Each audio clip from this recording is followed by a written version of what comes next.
Ay, sa tikwan lang. Eh, masih. Eh.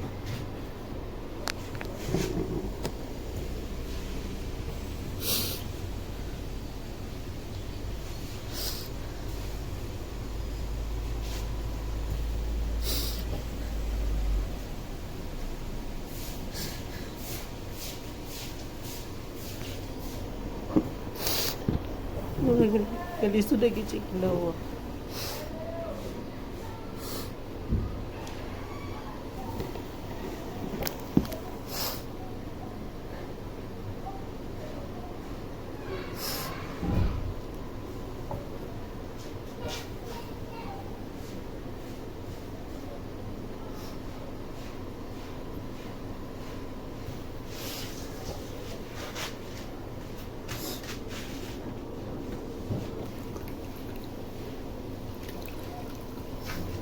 Sikosi ang sisimbang.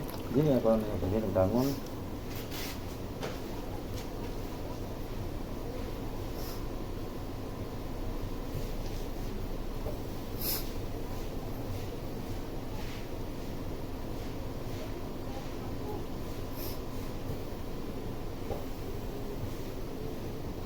Ito pa na lang. Sukun.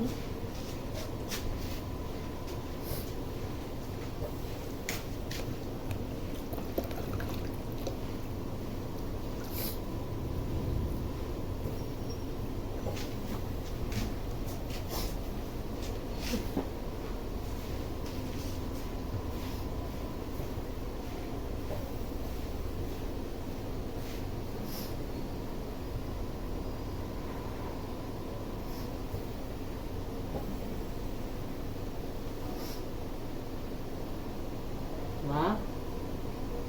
Ma? Mama?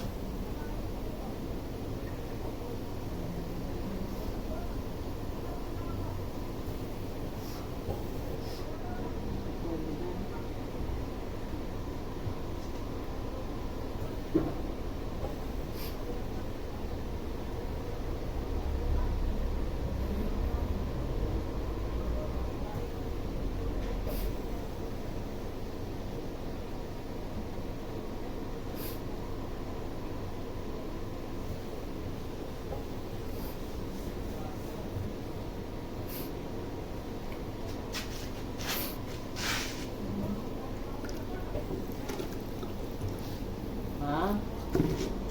Ma?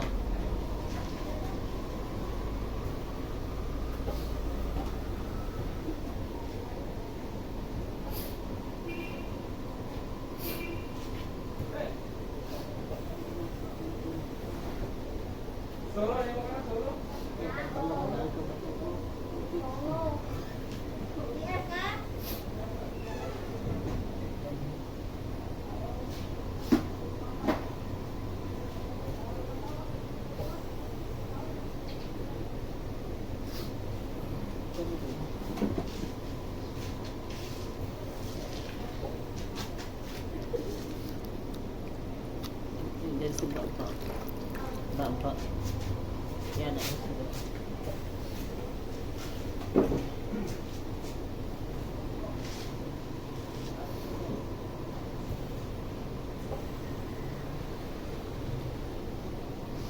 Ma? Ma? Tahu ka, Ma? Tahu ka, Ma?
Ay mga kamads, susad kasi hindi namin talaga na inasahan na ganito yung mangyayari ng mama ng palangga ko.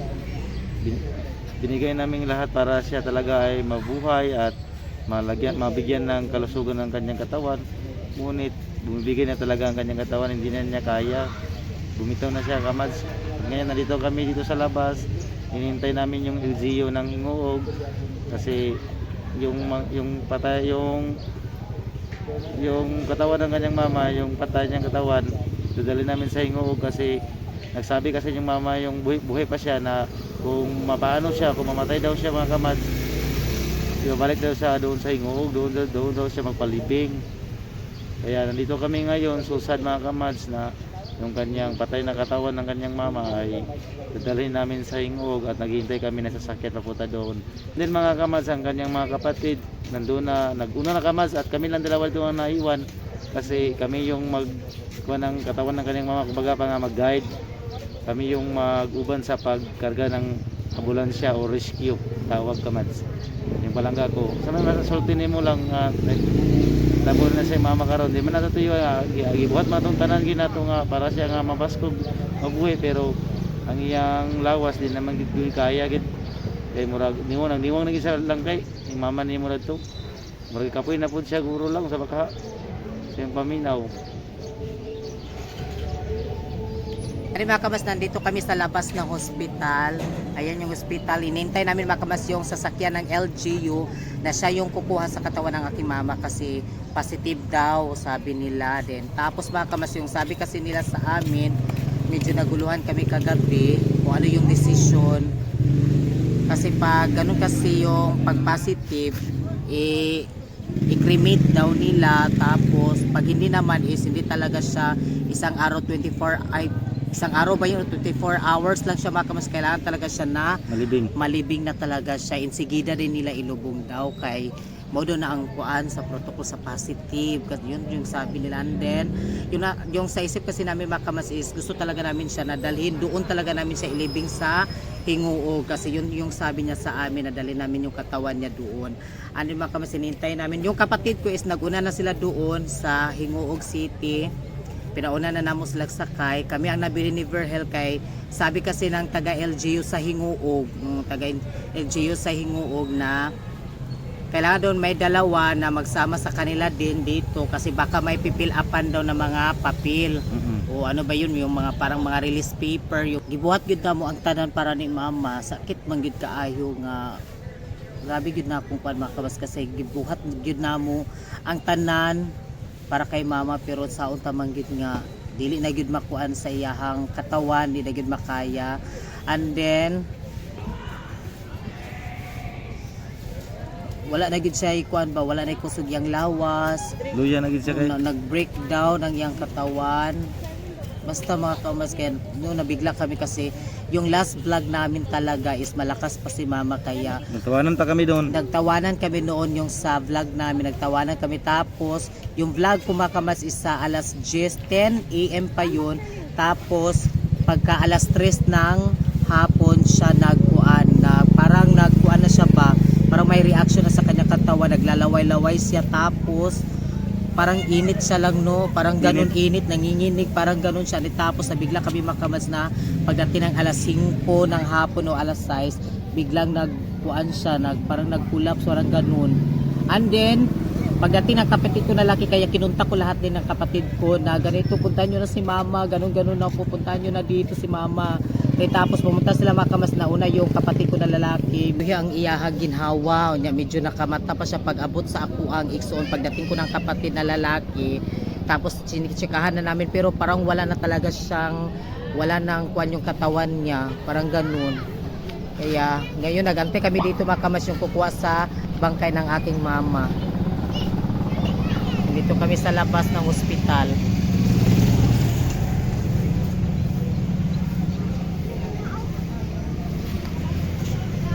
Binigyan namin lahat naman sa para siya mabuhay, may bigyan ng kalusugan, pero yung katawan niya hindi na talaga kaya mga kamas dahil sa kanyang sakit na ang dami daw ang finding doon sa kanyang loob na sakit. Iba't iba. Yung sabi kasi nila mga kabad sa amin na kuan Complicated daw, na talaga yung kanyang sakit. nag-complicated na yung mga sakit niya.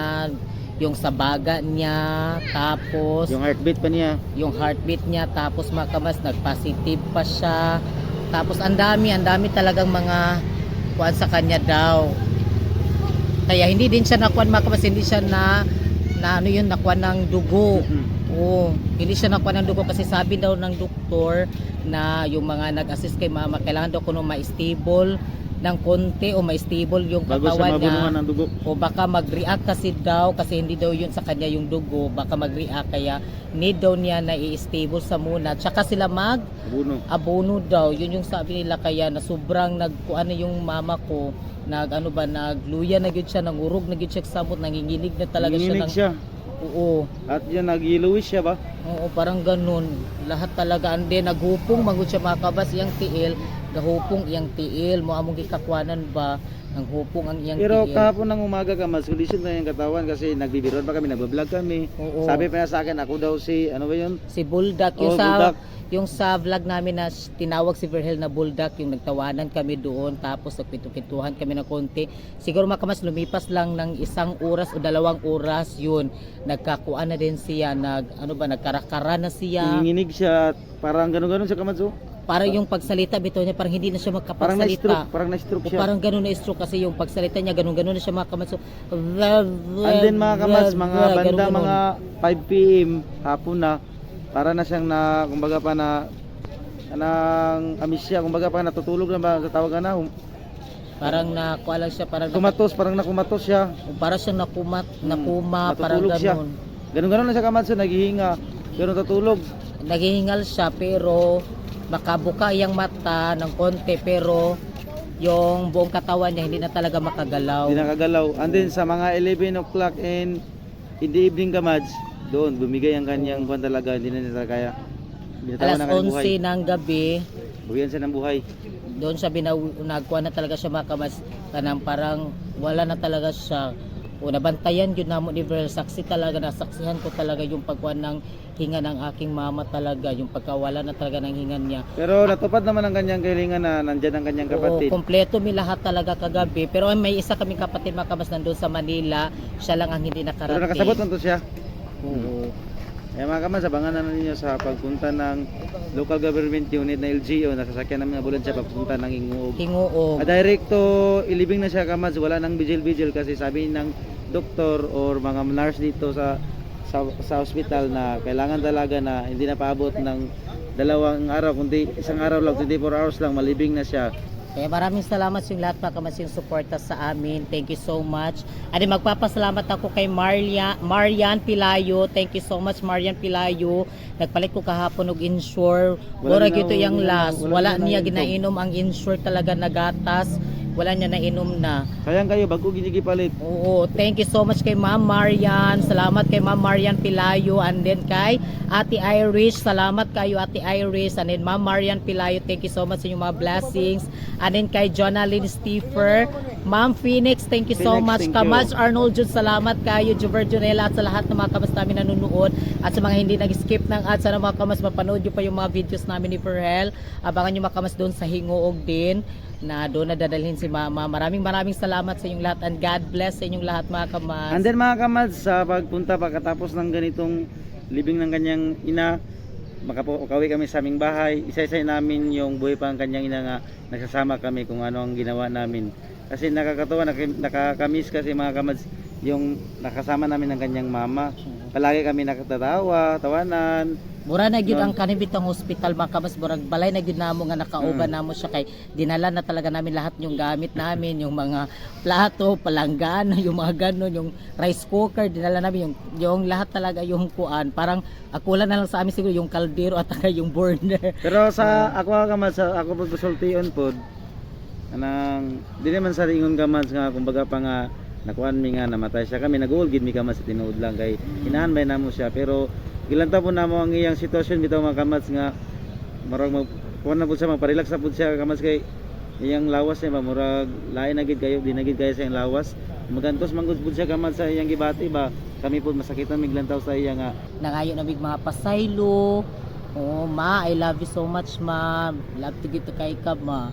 Unsa ta ba wala gid mi mabuhat sa imo, ma. Munang ako din ambot wala jud ko kasabot sa ako ang gibati, wala jud ko nagsigir ako magilaka ko sa hay nga usay din na lang nako ikuan ba kay sakit jud kaayo kay nakauban na biya namo siya diri sa ospital, murag nagkuan na gid mi danhi ba. Sa mong paglaom nga siya ang daging nga mabuhi pero pabuot man gid sa Ginoo ka mas nga mao man gid ang yung lawas kay ara man gid sa taman batay may mo. Basta nga mo ka mas nga gipangitangin namon taw pamagi nga siya mabaskog.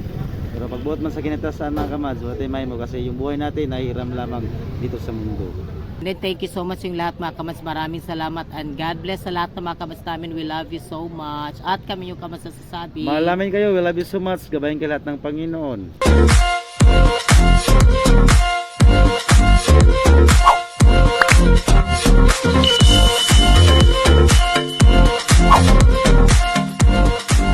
Be a Kamads. Subscribe now.